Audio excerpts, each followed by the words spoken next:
I hope all of you have had a wonderful holiday season. If you haven't already, please visit the website at standard-h.com as several new products have been released over the last month. I'm super excited for 2021 as there are several things to come, including a couple different lines of goods that have been in development for well over a year, so I can't wait to share them with you. Along with my product enthusiasm comes my pleasure of hosting today's guest, Aaron Stinner of Stinner Frameworks. Aaron is a custom bike builder and fabricator based in Santa Barbara, California, and specializes in steel and titanium bike frames. The thing about bikes is, to the layperson, they all look very similar. However, when you're as talented as Aaron is, you'll find the beauty is most certainly in the details. Great bike building using steel and titanium involves beautiful welds resembling that of a beautiful garment possessing impeccable stitching. This comparison goes further in that Stinner manufactures bikes similar to a made-to-measure program offered by a fashion house. Aaron and I discuss his upbringing, how his grandfather taught him to use a drill press at the ripe age of 4, and how he was organically growing his business while living in a friend's walk-in closet. Aaron walks us through what it was like scaling his business only to back that down to hone in on making a better, higher quality product. My favorite things about Stinner's bikes, aside from being beautiful functional objects, are that they're being made by Aaron, by hand, and right here in California. My first job was in a bike shop, and though I've ridden for years, I've never had a bike built for me, so I was definitely excited to learn a bit more about the process. I think what really resonates, whether you ride bikes or not, is Aaron's attention to detail and his thoughtful approach to creating his products. Time is unquestionably flying, and it's honestly hard to believe that this is already episode 50. And if this is your first time listening, I'd like to welcome you to the show. I'm your host, Wesley Smith, and you're listening to the Standard H Podcast.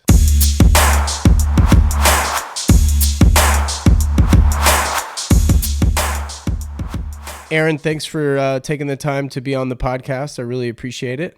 Yeah, thanks for having me. You own Stinner Frameworks, which is primarily a bike company that's comprised of steel and titanium frames, correct? Yeah, so we're a custom bicycle company, and we build handmade bicycles here in Santa Barbara, California, primarily out of steel and titanium. Right, right. Where did you grow up? Are you from that area? I've been in Santa Barbara a long time, got 20 years now. So I consider this home, but I've Right. grown up all over California. Okay. What did your folks do when you were growing up? My mom was in sales, and my stepfather is a photographer, Oh, and cool.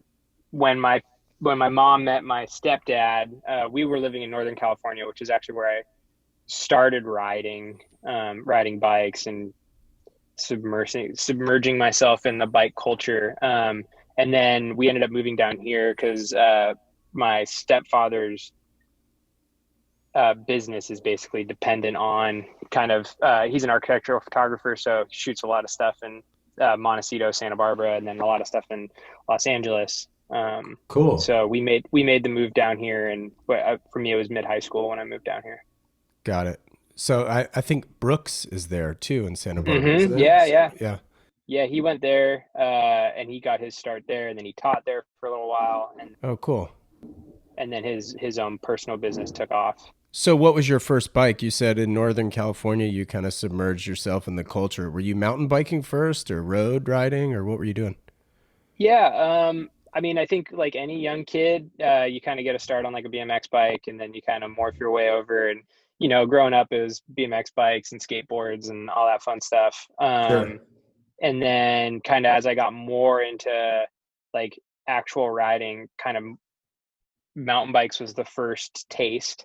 And then I got a like Specialized stump jumper when, and whatever, my first bike was in like 92, and Specialized was more or less in our backyard. They're out of Morgan Yeah. Hill. So Yeah. Yeah. uh, it was a cool bike to have. And then my stepdad was actually more into road riding. And when he kind of came into our lives a little bit more, he got me more into the road side. And I started riding on the road a lot more. And then realized there was like a local junior team that I could ride on, and that turned into more riding and racing on the road, and realizing that that's a good place to get fitness for mountain biking. So, Sure. and then that kind of morphed into a lot more road. Nice. So what were some of the subjects you kind of gravitated towards in school and stuff like that?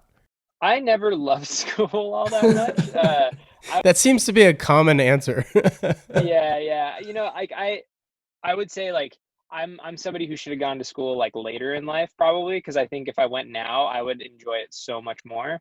Yeah, Um, just having the life experience. But at that time, you know, especially as I got more into riding, like I wanted to spend more time riding than I did like sitting in a classroom. sure. I always was, I did well in school. I wasn't like I did what I had to do to get good grades, and um, but I was never like somebody that was, trying to excel in academics. But I did well enough. I went to UCSB. I went to college. So I did what I had to do. I always did well in math and science. That was always came kind of naturally to me, and not really surprised that it ended up morphing into like kind of a engineering type.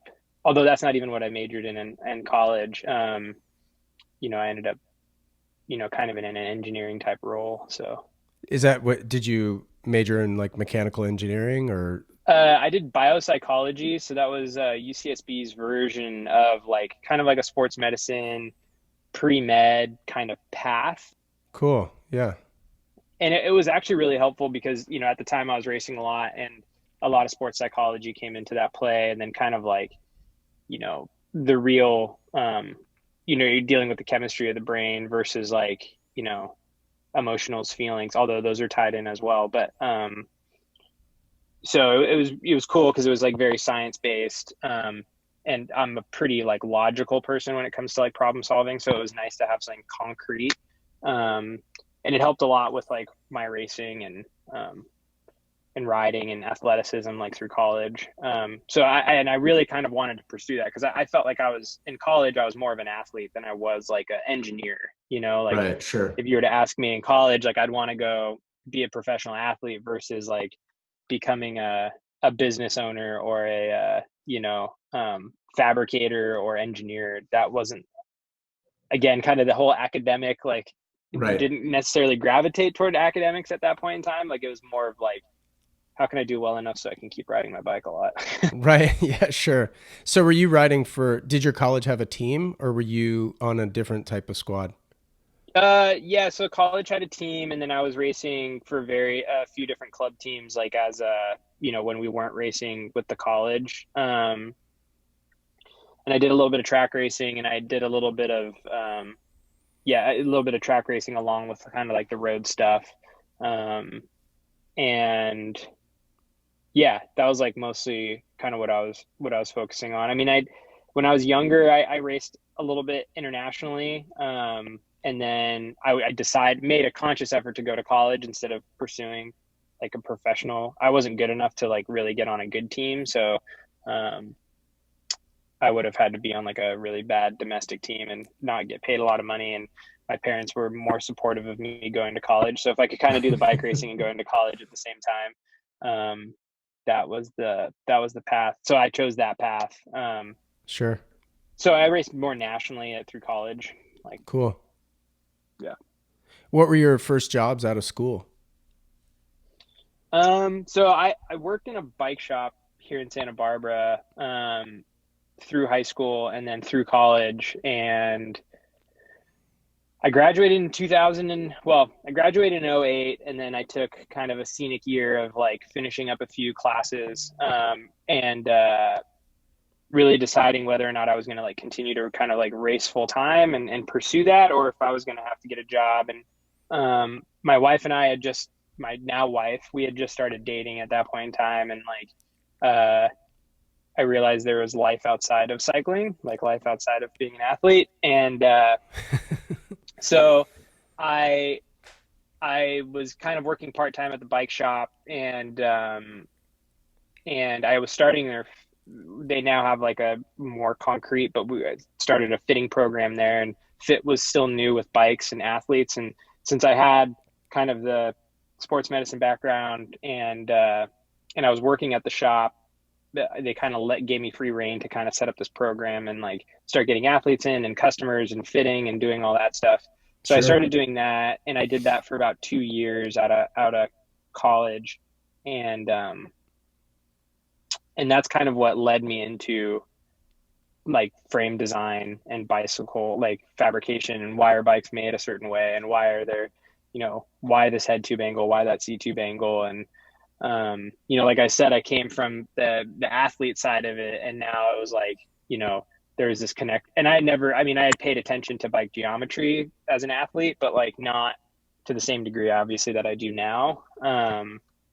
And so, yeah, that was kind of like that 2 year transition out of college and working at the bike shop. And the economy was terrible then. It was like Yeah. '09. Like I had applied at plenty of bike companies and kind of sports companies and tried to get a job, quote unquote, with with one of those companies, and just no one was hiring. So Right. kind of needed to kind of figure out my own path, and that was what led me to the opportunity to do that fit program at the shop that I was working at. Was great, and it was a great transition into what I'm doing now. So Sure. Where did you pick up the trade as far as like, I mean, did you just learn welding or anything like that? Like, where did the actual fabrication element come in? yeah, so my grandfather was like pretty influential in my life. He was around a lot when we were growing up, and we Awesome. spent a lot of time together. And he was engineer by trade, and so he taught me a lot about. I mean, just growing up, it's like, fix your own stuff. Right. Be resourceful. You don't need to hire everyone to do like every task for you. So, you know, the basics from like learning how to use a drill press when I was probably like probably too young. Now being a parent, don't know if I'd want my kids using power tools that early, but he, he exposed that stuff to me really early on. So kind of the fabrication knowledge, I felt comfortable around mills and all that stuff. And I was always a problem solver in that way. Even when I was a bike racer, like if I could make a part to fix what I needed to do, I just never really made the connection. Like, oh, I should go to school for engineering. Right. I was like, this is just a normal thing people do. Like, if you need to make something, you should make it yourself. Um, anyway, so he kind of gave me that kind of like base, and then um, as I got more interested in bicycle fabrication, I started seeking out kind of the individual traits that I needed to learn, and kind of taught myself. I went to UBI, United Bike Institute, and I decided to go to UBI when I was doing the fit program at the bike shop I was working at, and I really went to learn. I was like, wow, this is a really cool way to like kind of learn hands on, like how to make a bike, and I'll learn a lot about frame geometry, and like I'll be able to take that back and apply that to the fitting program that I was starting. Now, where is UBI? UBI is in Oregon, Ashland, Oregon. Okay. It's called United Bike Institute. It's like it's kind of I think there's Barnett's, which is like another one too. I mean, I haven't looked into it in a long time, but UBI is kind of the premier. You can take like mechanic lessons there, like bike mechanics can go there. They teach a frame building class. They teach suspension. It's like a very technical, it's like a small little technical trade school. Oh, cool. Anyway, so I went there. They taught a frame building class, and I did that for 2 weeks and came back. And it was probably, word got out that I could build frames. And like I was helping as I was doing more fitting stuff, like I was helping people adapt, like if we had to adapt bars or stems or seat posts and these different things, like I felt a little bit more confident in being able to adapt and make little pieces and stuff for like headset spacers and stems and like custom stuff. And so I got kind of known that I could do this stuff like through the fitting program that I Sure. had started. And that kind of led to people just all of a sudden friends wanted bike frames, and the tool process started gathering tools and started getting things together. And I was like, it was probably, I mean, I didn't really do it full time until about 2012. I went to UBI in 2010. So it was like 2 years of just kind of like continuing to do the fit program and honing my skills as like a fabricator, I guess you could say. At that point in time, it was really just fabrication. That's so interesting. So you never even set out to start this company. It was just, it kind of grew organically and started getting requests for things. Yeah, I think, I mean, I always knew, like, as soon as I like, I was doing a fitting and somebody's like, oh, well, we need a stem that doesn't exist, either like really high rise or really low. And I'm like, oh, I could make that. And then I was like, oh, I mean, naturally, I think, as an entrepreneur too, I mean, I have it a little bit ingrained in me, it's like, oh, I can make money doing this. Sure. But I never set out for it to be, like a full blown like company. It really happened organically and it kind of sucked me in you know, I mean, it's the right job for me. Like what I'm doing is what I think I should be doing. Sure. So that's been awesome. Because it could have gone the other way. Right. Yeah. No, for certain. So you basically launched in 2012, you said? Yeah, full time in 2012. Like I kind of finally put together like a website and had like web presence and Yeah. photos. So with the accumulation of tools, tools aren't cheap, right? So did you take on investment on any sort of realm, or did you just have savings that you're like, well, I'll just throw this at it, or credit card, or like how'd you start out? Yeah, so I mean, Stinner's taken on. It's kind of fun that we're doing this now, and I've done podcasts before, and it's fun to go back and listen to like where I'm at different stages as the business has progressed. Sure. Back in like 2010, people love this story, and it is true. I was living. I mean, I was still riding my bike a lot, and I was working at a bike shop, and I had two friends, college friends, that were living like down by the beach in this like little like beach shack, and they had literally a walk-in closet that they rented out to me. And I knew it was early enough. Like when I decided to move in with them, like it was early enough that I knew like this fit program thing is a thing. Like, I don't know if I'm gonna open up my own fit shop or like, am I gonna, like pursue this frame building thing? Like, I didn't really know, but I knew I needed to basically like save money if I was gonna do anything. Sure. So I rented this closet for like $200 a month and then just like saved all my money, um, for like 2 years. And, tools aren't cheap, but I mean, my cost of living was so low that like it was really easy to like every month I could keep buying more tools. And then it worked out that the house that I currently own,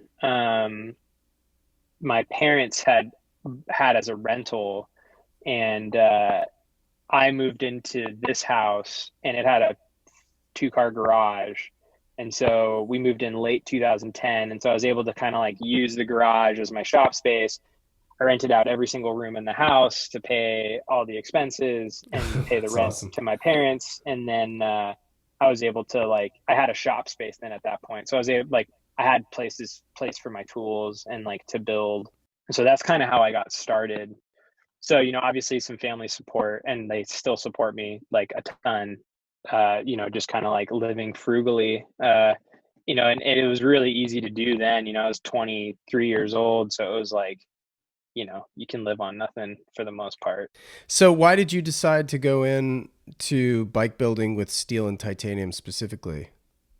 I mean, steel is like I mean, it's a classic material from bike Yeah. frames. It's been around forever.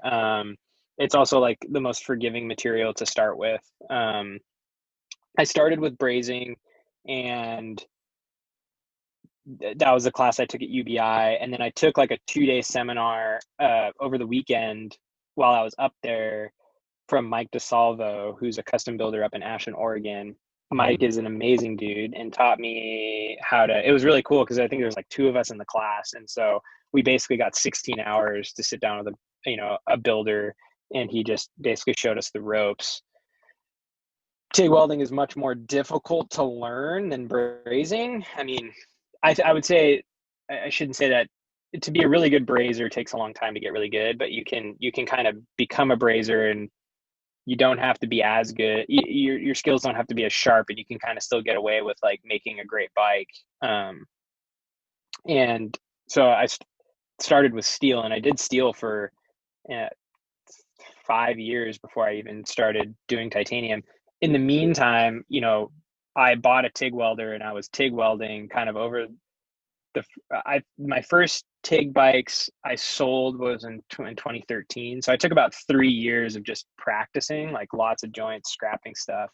And in those 3 years, I was just building brazed bikes, so fillet brazed. So I know just enough to get me in trouble, basically. So what is kind of the distinction for those listening between a braze and a TIG weld? Yeah, so brazing is where you're using like a brass filler rod or silver solder to fill the joint. And so you're using like an oxyacetylene torch and you're melting, you know, uh, a second material to join to, the parent material. So this, So you're using it as like a glue almost, like for the lack of a better description. yeah, it's funny because like nowadays people know more about carbon than they do steel. It's like almost like using a glue or an epoxy to like join the two tubes together. Right, And then right. you're just like afterwards, you're just going in and filing it, and making it smooth and making it look pretty. And then, when you paint it, it's just got this nice like smooth transition from joint to joint. Um, and then TIG welding, you're using parent material, well, as close to parent material as you can to join the tubes together. So, where I use weld mold 880 as my TIG rod, but it's like a stainless composite, and so you're adding that in, and you're using like electricity now to melt that material. So a lot higher temperature, and can be a much stronger joint if you have the proper heat control. And to kind of just if you just pick up a TIG torch and just get started, I mean, it's going to look, I mean, you guys, everybody's seen them before. You go to the beach and you look at the hand railings and it looks like bubble gum's like holding everything together. And Right. that's kind of how you start. And then, um, in the bike world, and especially for what we do, it needs to look good. And Right. that's what takes a really long time, is to make like a really good looking, strong joint takes a lot of practice. Got it. Got it. And then obviously within the tubes themselves, especially with steel, you've got like butted, double butted, triple butted, or at least historically you did. Is that still going on where like the thickness of the tube tapers to thinner in the middle to keep weight down and strength up at the joint? Yeah, so we are still, yeah, so we use butted steel, pretty much double butted steel in everything that we build with. Mm-hmm. Titanium is different.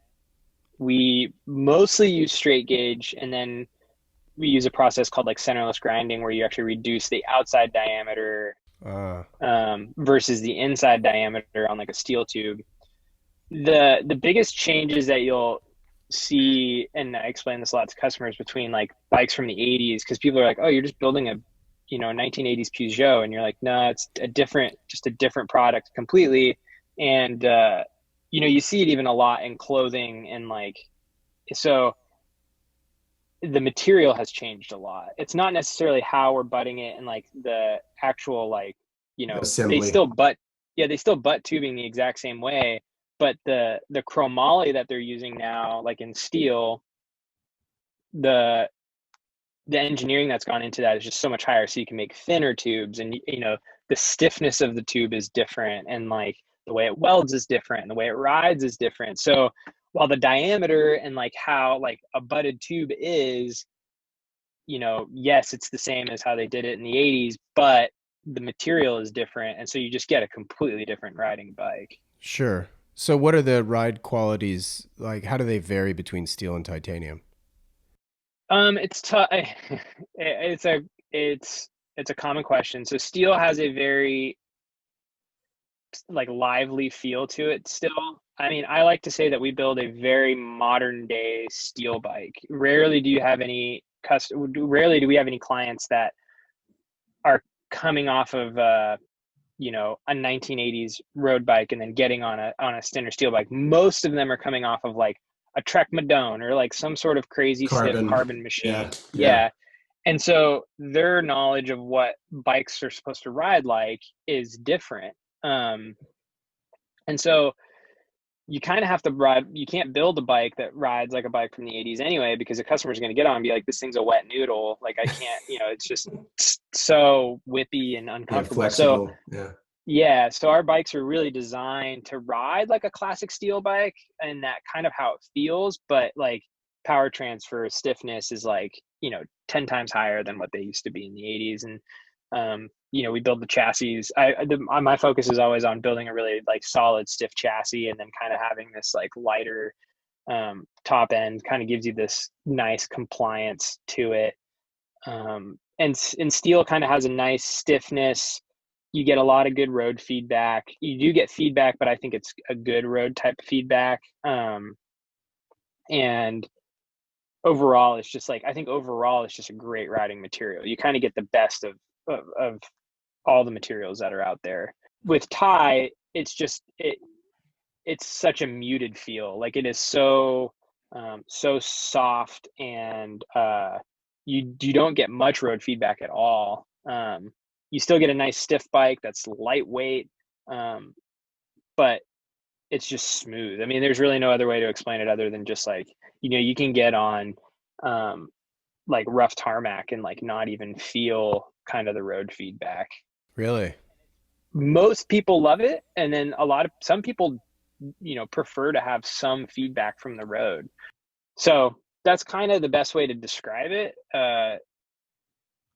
Tie most people that buy our tie bikes kind of have some sort of experience or know kind of how it rides. Those who don't kind of are going off the basis of like it doesn't corrode, it's a bike that's going to last forever. And you can do this kind of raw finish to it, and it's lighter weight. So those are tend to be the things that kind of pull people towards tie if they don't kind of have a predisposition to it. Who do you consider your direct competition to be? Um, so we're kind of a hybrid platform in that we do have some dealers. So we have some retail shops that sell our frames, and then we also have a very small amount, and then we also sell direct to consumer. Speedwagon is probably one of our direct competitors. Like a lot of, and most of this is mostly coming from like, I know what our other clients ride Right. or are looking at. And so it's either like a Speedwagon, there's Mosaic out of Colorado. And then those are kind of the same ones that are kind of on the same playing field as us, like kind of volume, like amount of bikes they're putting out. And then there's like the big guys, like Moots. I mean, it's constantly in competition with Moots, but that's just because they're everywhere. So it's like, if somebody comes Right. to us and asks for a tie bike, they're like, well, my dealer down the street has a Moots sitting on the floor that I can go buy. And you're like, yeah, I can't compete with that because everything we have is made to order. Right. Right. So those are kind of our two predominant competitors like that are within our kind of niche. Well, I was going to ask you how you define your customer. I come from an apparel background, so I would imagine it's similar to those looking to get a custom fit suit, or a bespoke suit. You're in deep if you're looking at that stuff. So, how do you define your customer? Most of our customers tend to be, I mean, our age demographic wise, 35 to 55-year-old, mostly male, although we do a fair amount of women's bikes as well, or we have female clients, which is awesome, Yeah, cool. and high net worth individuals that for us, the biggest thing I think that differentiates us from others is just like that appreciate like simple, modern looking products. Yeah. They gravitate towards that, and that's usually what sucks people into like coming to talk to us about getting a bike is they see the builds that we've done and they see them out on the internet and they see them around town. And we try to be really thoughtful in how our bikes look.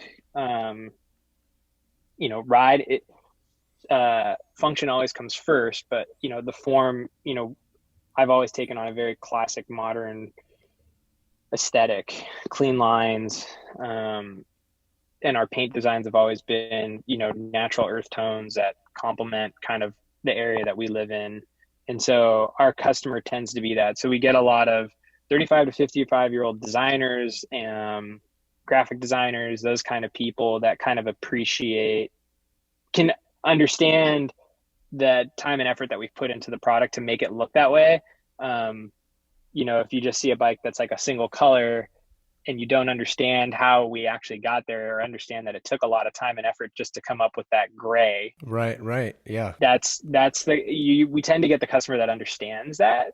Not to say that you don't need to. I mean, we get a lot of people that just understand that the idea of design, and then they know it looks good, and so they want it.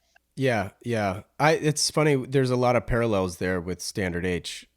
Just like Yeah. with my logo, for example, you get the car guy, of course. They're like, "Oh, wow, that's like the shift pattern." I'm like, "Yes," but I get so much more feedback from graphic designers. They're like, Oh, "That's a," cool. they're like, "Cool logo, man."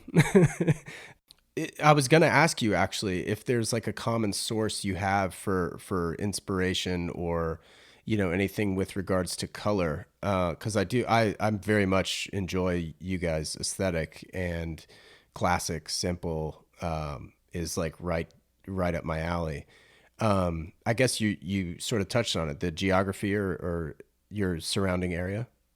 Yeah, like when I started, having done this now long enough, like I understand design and like attention to color like so much more. Like I have a color theory background now. Oh, cool. When I started, it was not non-existent. It was like black bikes, let's just like paint them black and like call it good. Yep. Um, but as you realize, like, especially if you're starting a brand, you can't, I mean, some people do and they get away with it. For what we wanted to do and to be competitive in our space, we really needed to like, do more than that. Uh, I have a good friend and she helped build, do our graphic package and like what our head badge is and our logo and typography and that kind of stuff. So she helped me on that. And that was kind of like my first foray into like really honing in on design. And then early on I did a lot of single color frames and looking back on it, I wish it would have been a little different, but it was kind of like whatever the customer wanted. Um, Hmm. and I'd try to steer them towards better looking colors, like what I felt like was a better looking color that looked on a bike. And for whatever reason, I always, without knowing it, just gravitated towards earth tones. Um, and I think it was easier too because like you can look at like early on, I just would look at different car colors, like really nice show cars, like what are they using and like, what are the gray and a lot of them are, a lot of grays out there, a lot of like, Yeah. muted muted colors that tend to be earth tony, or at least the ones that I was gravitating towards were. And so because painting a bicycle, you're the paint we're using is automotive colors. So like there's this like immediately there's this like morph there, right? Like you have to you're the PPG code that we call out is like a Volkswagen blue or whatever, like that's what you're calling out when you're searching for the color. So immediately that's just like an automatic connection, like you're using automobiles as like a color palette. Yeah. When as we grew, in 2015 we brought paint in house. James, who now actually owns the paint business and runs it independently, um, is Good Color Studio. And so James had a graphic design background and, went to school for art and all that other stuff. And so he came in, he paints all the bikes, and he kind of took the art school approach and was like, he understood all the things that I would say out loud. And then was kind of like, we should apply this and just like figure out where we're drawing inspiration from. And as we did that, we realized we were pulling a lot of colors from like just local, I mean, stuff that we were experiencing when we go out for lunch rides, like the green that's in like the sagebrush and like the blues from the ocean and like, horizon line colors. And like it made it a lot easier to define what we were actually looking at and where we were getting inspiration from. And as soon as we had that, it really freed us up to be like um more diligent in like how we were selecting colors. And I think our color design really started to improve because of it. And and it's changed over time, slightly, but we still draw a lot of inspiration from like just local terrain. Sure. And it helps us kind of narrow in on the colors that we are going to pick. Were you just like pulling your iPhone out of your jersey pocket and taking photos of leaves or whatever, and then just going back to a Pantone book? Yeah, a lot of the times it was doing that. So to a degree, yes. Our Matt Miller, he's a buddy of mine. We went to college together, but he's also shoots, most of our photography. And Matt shoots a lot of stuff outside of cycling as well.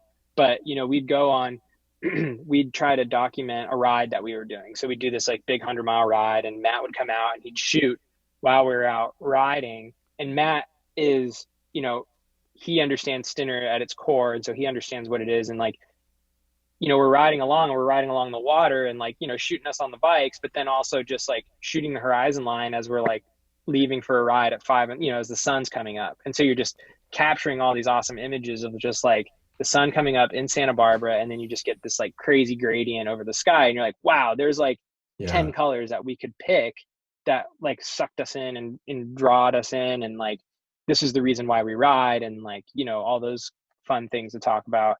And so between Matt and James and myself, and kind of like how we were capturing the brand as a whole, and like trying to continue to be progressive in paint, color, and design, those things just kind of started to swirl, and that's how we kind of narrowed down on what we make, or the colors that we choose, I should say. I'd like to take a minute to thank you for listening to the Standard Age podcast. It's certainly been a lot of fun sharing each guest's story, even during the craziest of times over the last year. The good news is it's allowed me to further focus on some of the elements that make Standard Age possible. I've done a ton of product development, some items for well over a year. If you'd like to support the podcast, the least expensive way is to simply rate and review the show on whatever platform you're on.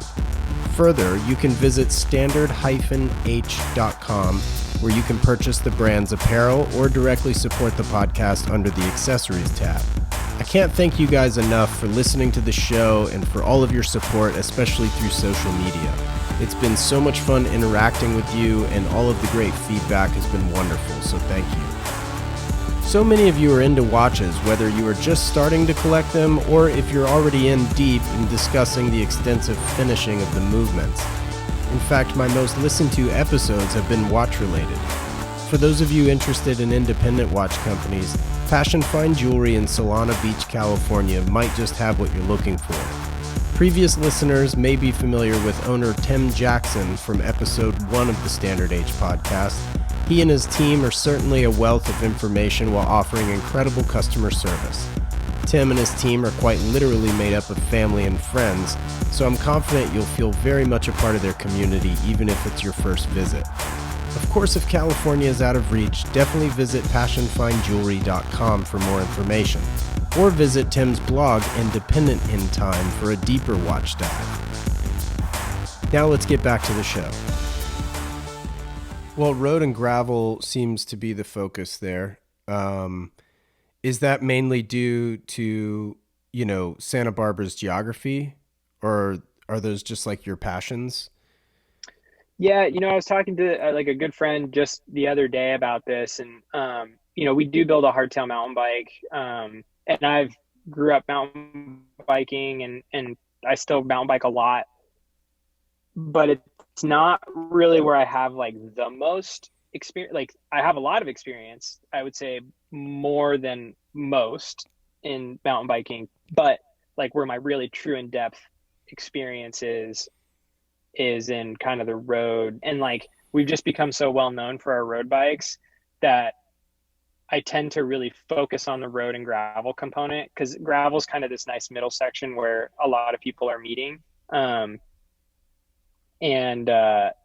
yeah, I tend to focus on it, and we're probably going to focus on it even more going forward, and like kind of just, instead of trying to be everything to everyone, and we've done a good job at saying no, and we've gotten good at like kind of really honing in on what we make, but that can be tough to say no. I mean, yeah, and like especially because like I think we build a great mountain bike and I love it, and we'll probably continue to build the hardtail, but it might be more of a like maybe not as like on the drop down menu, kind of like this is what we offer. It may be like a ask and request kind of thing. Right. Just because we want to really focus on like what we're really good at, we want to do more of that and keep pushing into that category versus like going too far in each direction. Yeah, just charge more for a mountain bike. That'll take care of itself. Yeah, exactly. Yeah. So you want one, you're gonna have to pay for it. Can you take me through the ordering process real quick? Like, how custom do you get? Sure. Yeah. So we've moved away from like the full custom. Okay. Like when I started, it was almost like custom fabrication work. Like it was like a lot of the times you're almost building a prototype every time. And Yeah. as cool and as fun as that is, you're building a prototype every time. So, a customer may come to you and ask you for a bunch of stuff, and it's probably not in their best. And you kind of got to guide them away from a lot of stuff, and I got better at that over time. So we kind of have our standard models. We have our Gibraltar, which we have a disc version and then a rim brake version. We have our Refugio, which is our gravel bike. And then we have our Tunnel, which is our hardtail mountain bike. We're coming out with another gravel bike for 2021. That'll kind of be more of an adventure, kind of between a gravel bike and a mountain bike. Cool. I'm looking to have that kind of fill the role. Like more of our customers want that than like a hardtail mountain bike. So it'll, kind of be a bike packing weekend explorer type bike. Sure. So we have those models, and then we have our standard geometry for each of them. And most of our customers choose a standard geometry, and they're choosing, material, steel or tie, and then they're picking out their build packages. And that's usually enough custom options for 99% of our customers. And it's really helped us build better bikes because we aren't going out and like having to service every little ask from our customers. That they're all in it for the right reasons. They're all asking and requesting the right, these things for because they truly believe that it would make a better bike. But like, we know we've been doing this long enough now that we know that that's not always true. And so we have kind of like, I almost like to call it semi-custom. Like our standard geometry charts every centimeter increment. So it's like, Right. Right. because we're still building the order. But the geometries are just kind of preset.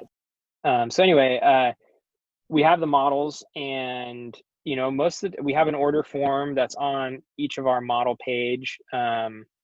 Most of the time people just email in though, then they have a few questions. We try to put enough information on the website that if somebody just wanted to pull the trigger, they can. And some people do, but our bikes aren't inexpensive, and most of the time people have been thinking about buying one for years. And so they'll have some last minute questions, and we usually try to button that up over email or a phone call. And then, to get the design process started, we ask for a $500 deposit, and that kind of just like gets everybody on the same page. We order some raw material to get in house, so we're ready for fabrication, that kind of stuff. And then we do have a lead time because we are building to order. So kind of within the point of deposit, and then when your bike comes up in production, there's usually, it can range, but it can be anywhere from 10 to 16 weeks. Right now we're crazy busy, so Yeah. it can be this waiting period, and during that waiting period we can make a lot of decisions on paint and like your paint design and parts and components that you want to put on the bike. So there's usually just kind of these like weekly emails that we like, the customer and I are going back and forth on and rolling up a design package. And then when it comes time to build your bike. Sweet. Yeah, that's awesome. Um, are there any trends that you feel are kind of overhyped, or like anything that you're like, oh gosh, do I really have to do this kind of thing? It's so hard because I'm in it deep, like trends that I see, like most people like gravel is like I feel like we've kind of hit the peak gravel. Yeah. Yeah. And it's going to start going on to the next trend soon. Like tire size has been bananas, and different wheel sizes and all this different, but Yeah. it's like cars, right? Like it's always, people want to nerd out on the gear as much as they want to nerd out on like the fitness and like all the other stuff. Like it's really can be an all consuming hobby. And what's so cool about it is like, yeah, you're nerding out on different, like, what about this tire, that tire? Like, can I squeeze out more time here? Or like, is this going to be more comfortable over 100 miles on gravel? And, that's kind of the fun process of it. And I think gravel really opened up the nerdiness in a lot of people. Like it allowed them to experience and experiment with like a whole new terrain and all kinds of new events. Like there's a crazy amount of gravel events now. It's like the new century, like to do a gravel event is like what doing a century in the 90s was, and it's Right. all, most of the time it's off road, it's away from cars. And so there's this whole great safety feature in that way. But I do think we've kind of crested this, like, I don't know how many more gravel events we're going to be able to cram on the calendar. And like, I don't know how much more we can really do in like an innovative, like a truly like meaningful, innovative way in Right. adapting bikes and parts to make them more efficient. Like if anything, it's starting to come back, like people were going like really, really big tires. And then you realize like, well, big tires are really heavy. And so like, you got to come back to like a reasonable point. And like, no matter how comfortable you make a bike, like you still need to have fitness to pedal it. Yeah. So I think gravel was kind of arced and peaked. E-bikes, is still like the Wild West, I think, with a lot of that stuff. And a lot of it is around kind of like, what's allowed and what's not allowed. So kind of the rules around them. I do think we'll start to see more events where they are allowed, just so people can, like, especially with gravel events. What's cool is if you do have an e-bike, like you don't have to be in crazy good shape to get up and over a mountain to go experience a beautiful place. I do think with the pandemic is like, it's been really interesting to see the shift, with no events on the calendar. Like, what are people doing? What are they gearing up for? Like, how are they, what nerdiness are they nerding out on now? And, you're seeing a lot of stuff where guys are, road cycling is really easy. You like put on a kit and you can roll out your front door and you're on a road. So you're starting to see a lot more activity on Strava and people going after KOMs and like, kind of using like a social platform like that To engage. yeah, to engage. And, so I do see, I've seen a big shift more towards the roadside, which is like, road's always going to be there. It's not going anywhere. Like people are always going to ride road bikes. And even if you have Right. a gravel bike, you probably have a road bike. But I am starting to see a shift back towards that a little bit. And it's kind of exciting. Yeah, yeah. What percentage of your business is new versus repeat? Um, I should know those figures off the top of my head, but I do know That's that all right. repeats fairly low, like on the lower side. Mm-hmm. We do get, our true like diehard customers, like a lot of them have two bikes, Yeah. but we're only building, when we were in full growth mode, we were building about 200 frames a year, and now we've rolled that back significantly, to really kind of again focus on building really high quality, great product versus like going for scale. Right. And so now we're only building about, between 75 and 100 frames a year. Oh, no kidding. So we've really cut back on, but we're building more premium product now than what we were. But we still get probably, we probably still get 10 customers a year that are buying a second bike, and then the rest are new. Um, and we ship a lot of stuff, and almost probably 40% of what we build goes overseas. Oh, no kidding. Yeah, so we ship a lot internationally. What are the common countries? A lot of stuff to Asia, so kind of like that's a lot of countries, right? But like, yeah, so we do send stuff to China, we send stuff to South Korea, we send a lot of stuff to Australia. Um, the UK was like, we were doing a lot, for a while. That's kind of slowed down a little bit, but we are still sending a lot of stuff in Europe. Get a lot of inquiries since the pandemic hit. A lot more of it is stateside, Sure. Yeah, yeah. and that's just been the shift in the bike industry, because you can't get an off the shelf bike right now. So I think a lot of people are starting to, we're getting a lot more customers. Like in the last 9 months, we've gotten a lot more customers that are, not as, educated on the handmade industry. A lot of them are just cyclists. Right. Like, oh, I didn't even know, I was trying to go get like a, $10,000 carbon bike. And like, I realized I had to wait 6 months. So I just Googled, bicycles, and I found you. And like, I didn't even know people were still making, metal bikes. And then, so that, that's kind of been a new client for us. That's cool. Yeah. Well, how did the countries like in Asia and Australia find you? Um, I mean, obviously there's the internet, right? Like, I mean, it can't be that difficult, but you know what I mean? Like, I mean, from a marketing perspective, are you targeting those countries or? Early on we did a lot of collaboration stuff, and Mhm. collaboration's like a four-letter word to me now because I've just had, I mean, they've been amazing, but then they're also just horrific at the same time. Like, Yeah. um, especially because what we do, you tend to work with other designers, and like, Conflicting ideas. yeah, when you're working with a room full of designers that are used to designing their own product, like, and then having to collaborate is really like a group project where nobody really wants to compromise on like what they're thinking. Yeah. But we did a lot of collaboration stuff early on, and there's a lot of clothing companies that were popping up, so we were like collaborating with a lot of different clothing companies, and there was some uh, Australia really helped a lot there. We did a collaboration with Black Sheep Cycling, and um, John Polson, who runs that company over there. He's awesome, and he and I got a chance to meet and hang out. And I think he and I would say we had a lot of fun, but like I think the project itself was arduous, and like getting Mm. everybody on the same page and like making it successful is always difficult. But we both got a lot out of it. They wanted some exposure in the U.S. and we wanted some exposure overseas, and Australia kind of helped make it known that we could send product that far.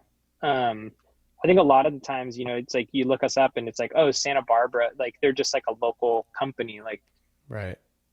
to get a bike over here is going to be impossible. And it's not. I mean, FedEx and UPS ship everywhere. So Yeah. Yeah. not really all that difficult. And you got to learn the rules of like, I mean, it's not like buying, I mean, it's a little different than buying like small stuff. A bicycle is like pretty expensive and larger than other things. But like once you kind of learn the ropes of tariffs and import export and how to make that smooth, it's really not all that difficult. I mean, the internet's the place where most of it we've been discovered. Like the coolest thing about what we do from a marketing standpoint is every bike is like a marketing piece. And so as long as you get good photographs of it, like that stuff just spreads like wildfire. Yeah. You don't know who's looking at it or who's putting it on a Pinterest board or like um our clients, I mean, I like to say we have the best clients in the world, but like our clients are like our best ambassadors. Like they love our bikes. They got to be involved in the process. And so as most people, and it is buying a custom bike takes some emotional investment. It's not like just buying a bike off the shelf. If you can make it through the process and really enjoy it, like, and you're really happy with the outcome, like you're so much more willing to tell everybody about it. Yeah. Yeah. So word of mouth is huge too. So do you offer a bike fit with the purchase, or is that only available for locals, or how does that work? So we don't do any bike fitting anymore, Okay. and kind of put a hard stop to it. And this was pre-pandemic. Sure. Why is that? So as our company grew, we were shipping a lot more. We were dealing with a lot more customers that we would never meet, like face to face. Yeah, And makes because we sense. were shipping stuff internationally, like how our process was set up had to adapt. And Mm. it made more sense for us to adapt to that process if we were going to grow Yeah. than trying to be everywhere in the world. Like we can't, you know, and early on, like I was doing, I would do like a back then Skype call, and like you got a guy on a trainer and he'd get on and pedal and you'd kind Oh of like look gosh, at him yeah. and like Yeah, it yeah. was just like impossible. And like it was kind of this thing then that, if you're going to get a custom handmade bike, the guy that's making it needs to measure and fit you. And it's not, it's not true. And like, I firmly believe that if you are taking riding seriously, you should have a good group. If you can't do the mechanic work yourself and you can't do the fitting yourself and you can't do your training, your own training program, and you can't do all those other things, like find people local to you that are really good at that and work with them on that. And Sure. the same goes for fitting, because fitting is not a one fitting and done. Who you are as a rider today and who you are as a rider in 4 years, if you take riding seriously, are Right. two very different people. Could even be 6 months. I mean, just with flexibility and Totally. things like that. Yeah. Yeah, it's like saying like, as an entrepreneur, like, you get one piece of advice and that's just you're going to live by that piece of advice forever. Like you're just not going to. Like you as an entrepreneur today are different than who you were 4 years ago, or 5 years or 10 years ago. And like that journey is a lifelong journey. Hmm. And so with fit, especially if you're looking at getting a bike that you truly want to have last forever, like having a local fitter that you get to go see and they fit you, and then you get to go ride on it, do 3 or 4 rides on it, and then you come back and you give them feedback, and then they tweak and adjust things, and then you go out and you ride some more, and then you know you have a kid, you stop riding for 6 months, and then you get back on your bike again, and you need to go see your fitter again because you need to throw a dad stem on, and you need to get your handlebars upright, and you need to do all these other things. But they understand you as a rider better than I'm ever going to understand you in like a 1 hour fitting session. Yeah. And so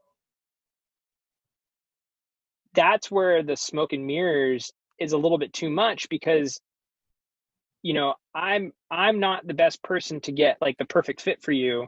I'm a great fitter, but like I'm not the right person. You need somebody that you can go see and you can call up and you can have a conversation with whenever you need to. But what Right. I'm really good at is I can really build that foundation, that frame that's going to get you 90% of the way there. Like we're going to design a bike that's going to ride the way you want it to ride. Um, and work with you on getting you there. And if we're not the right people, we will send you to somebody else. But I do truly believe in that. And as we've grown to a more international business, it's even more important. And so that's why we just did the no fitting, and then we didn't have to have like a retool system and a separate area of the shop set up for it. And it just made, and it helped set the expectations a little bit more realistic, I think, for the customer. Sure. So those are the reasons why. Cool. You said that you've been busy. I think everybody in the bike industry's been busy, especially during COVID. Have you had to expand your team at all? Like, or did you expand it prior to, or are you still building every frame? So we hit a big growth spurt in 2015, 2016, 2017. We really started to ramp. Um, and we were making a conscious effort to grow. Hmm. And at one point, we had almost 9 people on the team. Oh, wow. So it was a lot. But we were building for growth. And then we ran into some challenges in that kind of late 2017, early 2018, that if we were going to grow past where we were going to need to move out of the area, because we were turning into a manufacturing company at that Right. point in time. And Santa Barbara is not an inexpensive place to be. No. So that was going to present all kinds of new challenges and issues. I decided and kind of made a conscious effort to really, instead of going for growth and for numbers, like going really for creating the best product that I could. And I found more joy in it. And I think that the guys that were working for me would find more joy in that as well.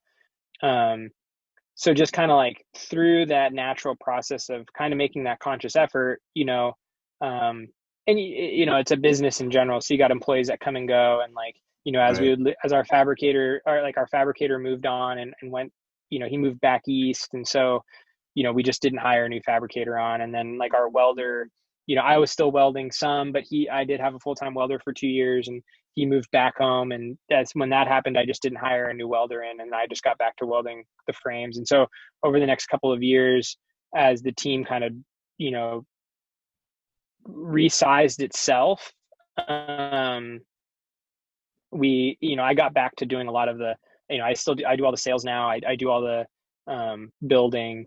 I realistically at this point we're probably we range from a 2.5 person team to like a 3.5 person team, and the half person tends to be is my wife, and then because she has a full-time job, and then James, who's our painter, he does a lot of our design work and still paints full-time, but we give him primarily most of our work, and then he does do some outside stuff and runs his own business as Good Color Studio. Sure. And then I have who was our operations guy. He started doing mechanic work, and that's his primary focus now is being a mechanic. And so I do use him when I need to. So when we're really busy, he's building bikes for us and boxing and shipping stuff. And so they kind of operate as independent contractors now at this point. But that I do have a super solid team in place that makes Stinner a priority for within their own businesses. Cool. That's kind of where we've gotten to now. How do you go about setting pricing? Are most of your frames, I mean, you mentioned the $500 deposit thing, but as far as pricing, is it mostly just completely in conjunction with whatever group set you're putting on the bike and that determines the price more so? Or how do the prices fluctuate? Nowadays, the frame set pricing is set kind of to like hours in, and it's tough to kind of like it's really tough to figure out what that is because there's so much design time that goes on that you need to make up later. Sure. And the quantity that we're putting out is so much lower than what when it used to be. Not so much, but it's 100 frames for a one-man shop is, well, technically a one builder shop, is quite a bit. And so I kind of take into consideration all the hours that go into it. And as we build more premium product, the hours that you're putting in between emailing and customer interfacing is just so much higher. And so Right. you got to kind of build that in. You got to build that into the price. And it's a weird industry, and we constantly, like with paint, it's always a challenge, because you almost need to bill at two different hourly rates. Like you need to bill at like a design rate, and then you need to build at like the actual painting rate, right? It's always hard because uh, James is a painter, like his skill level is so high, but yet he still has to be the one at the blast cabinet blasting the frame. Right. You're paying a premium at that point for him to be standing at a blast cabinet painting, but it's getting done right, and you're getting it's getting done by that maker. So the pricing structure is difficult in that way. And then a lot of the times, and now where it's different than what it used to be, is pricing was always built for scale, and now pricing is based on how many we can make. Right. Right. And so you kind of work backwards from that, and you Yeah. go, well, I can only make this many, and if I can only make this many, and this is how many hours I'm putting into it, you can easily kind of like break down how that goes. I don't know a single cyclist that takes it seriously anyway, that only owns one bike. Why is that? Even if they have multiple road bikes, like it's all for the same purpose. Like, why are bikes so collectible? Is it paint? Is it color? Like, I don't want to wear that suit today, so I'm going to change it up, or I want to wear No, I black. think it's Like, because they're obsessive, right? I mean, wouldn't you agree? yeah, I think yes, it's obsessive. I think you get again, this kind of goes back to the nerdiness side of it. I think um I'm the type that like I build a bike and I hold on to it forever. Same. Like I rarely want to change. Like once I have it all dialed in and set, like I just don't want to deviate. Yeah. Yeah. Most people are more collector. I mean, it's a collector type thing, but again, it goes back to all the facets of what cycling is. Like it's a fitness sport, it's a collector sport, it's near sport. It's like got all these, it's coffee shop lover. Yeah. People just ride their bikes so they can go to the coffee shop and have coffee and like put it up against the wall, look at it, and like, I mean, that's what really attracts a lot of people to the sport. Mm-hmm. But it's the exact same way in car culture. Bikes luckily are on the threshold of like, on the expensive sides, like $10,000 to $15,000. So like it's not like buying a Porsche and redoing it. So you can have 5 bikes for the price of like a refurbished Porsche. Yeah, yeah, it's the same in watches, right? Like they're cheaper Yeah. than cars and they're smaller, so they store a lot easier as well. Yep. Are you a big car guy? You've mentioned cars a couple times now. I'm not a huge car guy, mostly coming from a bike background. I've owned very few cars, but I think I've pulled a lot of inspiration from car culture, and I have a lot of friends that are really into cars. And I nerd out on kind of the engineering side of what a car is. Sure. Do you find that your customers drive similar cars? Like, is there a common trait with your clientele? It's surprising how often we're matching colors of their personal cars to what's in their bikes. Yeah, so No way. that happens often. I mean, we do, like I said, we kind of get the high net worth kind of designer focused individual, and so like, you know, a classic Porsche in like, Nardo Irish gray green is, or yeah, yeah, no, exactly. yeah, Like yeah. it's not that happens often. And so we do get that. I mean, we get people that, you know, we get people that really enjoy nice things. And so they tend to have more than one nice thing. Right, right. And we're lucky to be working with those types of people. And it's not those type of people in the bad way, because that could come across as like, snobby or like, I think the people that we build stuff for and make stuff for have very few things, but the few things that they do have are very nice. Buy less, buy better. Yeah. Yeah. And I think, I mean, it says something about you as a person, right? And like, especially as a designer and as like even a consumer that enjoys design, but they may not necessarily, be a designer by trade. Uh, you know, it's a lifestyle decision. I think it's like it takes focus to be that kind of person. Sure. Do you listen to music while you work? Like, what kind of music are you into? Whew. Lots of different stuff. I mean, a lot of kind of like electronic music, kind of like down tempo house kind of stuff, especially for like shop listening. Like you just need stuff that you can listen to all day. So like Right. anything that's like not singing and not 5 minute segment, like top 40 songs, like that'll just make your day seem a lot longer. But I'd still listen to a lot of hip hop, a lot of rap. And then I do have a strange genre that I truly love, and that's bluegrass music. Oh, interesting. So that kind of squeezes into, and yeah, and it'll scare off a lot of people too. So, Yeah. That's cool. So what do you enjoy doing when you're not working? well, my business takes up obviously a lot of time, but I'm married. I have two kids. I have a 3-year-old and a 1-year-old. So most of my Oh, free time, busy. whether it's not building bikes or riding bikes, it's family time. Nowadays, I mean, being in Santa Barbara, we're pretty lucky. We live in like a pretty cool area, and so there's a lot of stuff to do. And I've made a lot of friends through clients, and a lot of them are makers. So it's either like Aaron and Kim at Handlebar, or winemakers or restaurant owners, and we get to spend a lot of time with other people that are kind of like-minded. And I think as an entrepreneur, it's really important to kind of like have that circle of people that you can have a glass of wine with, and then kind of like vent about, the difficulties of being an entrepreneur. Like it's your therapy session. Sure, sure.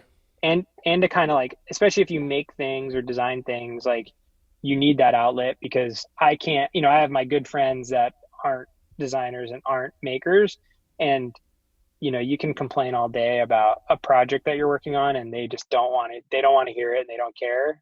But if Yeah. you're talking to somebody else that kind of lives that day to day, you can really, you can find a lot of support in that way. So, but yeah, most of my time these days, and especially um, in the last little while here, it's been spent at home, projects at home, hanging out with family and kids and that kind of stuff. Sure. So, Aaron, I really appreciate you taking the time. This has been a blast. Getting to know you, and geeking out a little bit on the back end of Stinner. What is there anything else you wanted to promote? Or I mean, you mentioned the new frame coming out for 2021. What else? What else is cooking? yeah, we got a new frame coming out in 2021. We used to build a model called the Romero, and this will be kind of like the new resurrection. It kind of came off the list for a couple of years. Um, so that's going to be coming back for 2021. We are coming out with a new, like, people know us for what we call our vault, which is our paint, like kind of our pre-designed paint schemes. That's going to be redone here through the winter and going into next year. So new colorways, new color palettes, which is going to be really exciting. And we haven't Awesome. updated that in years, and it's a tremendous amount of work. So that's coming out. And we're trying to be, again, the idea for Stinner right now is really building like a reasonable amount of frames, but like really focusing on the quality and continuing to push that quality as high as we can.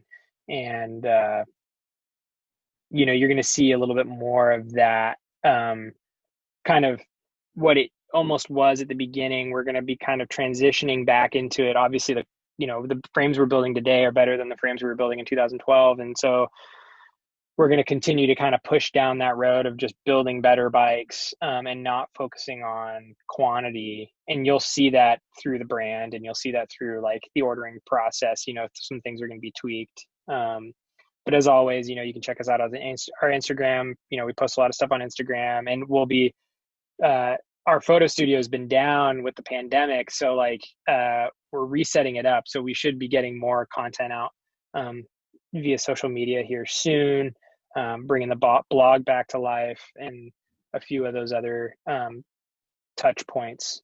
And Cool. So yeah, tons of new product, new stuff. And as always, everybody can follow Stinner Frameworks on Instagram, and stinnerframeworks.com for our blog and all the other good stuff. Yeah, your website's super clean. I love it. Well, cool. Well, like I said, thanks again for taking the time. Really enjoyed the conversation, man. Yeah, thank you. Thanks for having me. Big thanks goes to Aaron once more. Be on the lookout for his new products releasing here in 2021. As always, thanks goes to Jensen Reed and Super Beautiful for providing the theme track. And again to Clear Audio for the noise canceling headphones. Thank you so much, guys. Again, I hope you had a great holiday. I hope you're off and running to a fast start for 2021. And look forward to catching up with many of you over the social media platforms. Hit us up on Instagram at standardh_, and I'll catch you guys in the next episode.